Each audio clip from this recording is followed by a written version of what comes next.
Today I'm going to share some practical go-to methods you can use to spark inspiration and generate track ideas so you're never stuck staring at a blank DAW screen again.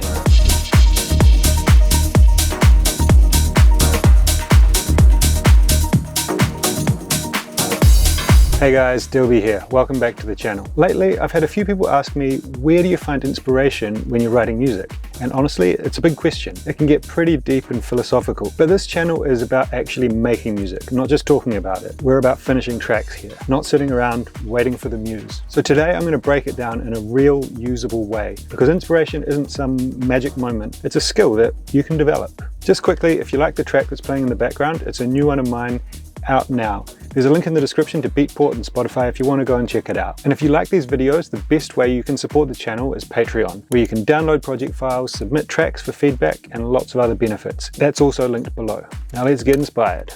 Let's quickly define what we mean when we say inspiration.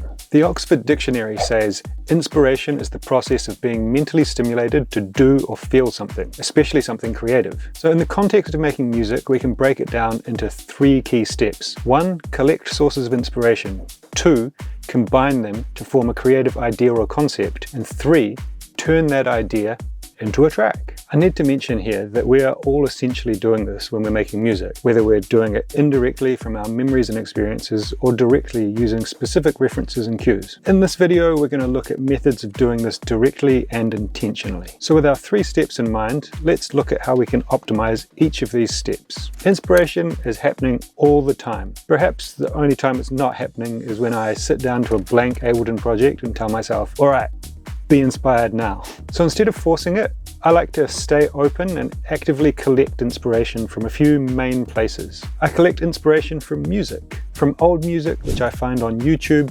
Discogs, Tracklib, Samplet.io, these type of places. Basically anywhere you can dig for back catalogue stuff. I find inspiration from new music, which I generally find on Beatport, TrackSource, SoundCloud, Spotify, places where you find new music. I also find DJ sets a great source of inspiration, either my own DJ sets or other people's sets, which I find on YouTube, SoundCloud, Mixcloud, and 1001 track lists is a great place to find inspiration as well. I also find inspiration in my own music library, which I store in Rekordbox, iTunes, Spotify playlists, or my own physical vinyl collection, modest as it may be. Loops and samples are another great source of inspiration, which I use all the time. I do this by digging for my favorites on Splice and LoopCloud, in old sample packs and acapellas that I've collected, and also found sounds and field recordings. So when it comes to writing music, the problem isn't actually being inspired, it's remembering your sources of inspiration when it matters most. So the key is to capture and catalog these sources of inspiration. Here's how I do it. I'm a massive fan of playlists on YouTube, Spotify, Rekordbox, and my crates on Beatport. I'm always finding gems and trying to store them for a later date. Likewise, in Splice and LoopCloud, I have a bunch of favorites and then also a bunch of specific favorited lists. On LoopCloud, I also like to save my favorite packs so I can find them at a moment's notice. Also with the samples on my hard drive, I like to store things that I can remember to use at a later date. Like I've got this folder of must-use acapellas, many of which I've never used. I also use a lot of notes on my phone, and yes, even a chaotic pile of post-its on my desk. Whatever method you use, the goal is the same. Build your own inspiration toolbox or library that you can dip into when you start out on a new project.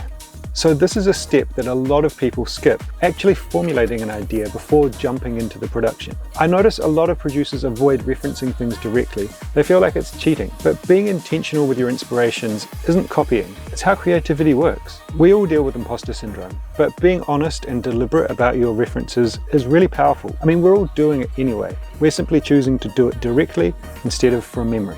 When I start a track, I try to form a concept in my head. Even if I don't write it down, it helps to guide everything: sound choices, structure, energy, and mood. Although writing it down might be really helpful, so give that a try. Here are 3 super practical ways I take inspiration and turn it into a track idea. Method 1, match the vibe. Choose 1 to 3 reference tracks to define the mood, groove, or energy of what you want to create. For my track Closer on Salador, I was inspired by the vibe of a few tracks I was playing regularly in my DJ sets. And I drew specifically from Danny Serrano Ravey and Joyce 9 Duts. In this case, I didn't copy or adapt anything specifically, but these tracks were killing it in my sets, and I wanted to make something that was in the same vein, but something that was mine. Method 2, start with a sample. Find a sample that speaks to you and build from there. Chop it, flip it, reshape it, or use it and replace it later.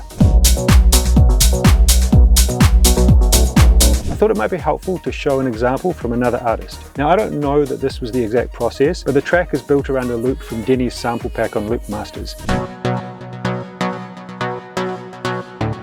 It's kind of the theme of the track, and everything works around it. When I do this myself, I usually try and find a loop I like and then replay it or recreate it, so I can have a bit more control and flexibility and build the rest of the track around it. Method 3, steal like an artist. Take some specific elements you love from a number of different sources, a bass line from one track, a synth from another, and a drum groove from a third, and then reimagine it into something new, something novel, something yours. In this track, the idea for the art is inspired by Christoph's track Time. And the bass line is inspired by one of James Solis's tracks on Knee Deep in Sound. I forget which one, but I think it might also be called Time. For Survive, I actually used method 2 as well. The initial inspiration came from an a cappella that I sampled from an old vinyl. I built the track around that, and then I sent it to Ray as an instrumental. Also, the chord stabs came from a sample pack loop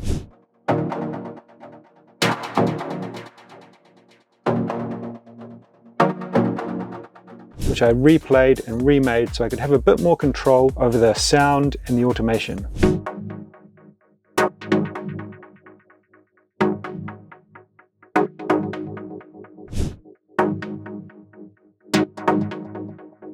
So there you go. Inspiration isn't something you wait for, it's something you collect, shape and use. And by following these methods that I've shown you, you're going to have inspiration ready to go at your disposal when you need it. Let me know in the comments, what's your go-to source of inspiration when you're stuck? If you enjoyed this video and you're looking for something to watch next, then check out this. I think you're going to like it. Alright guys, thanks for watching. We'll catch you in the next one.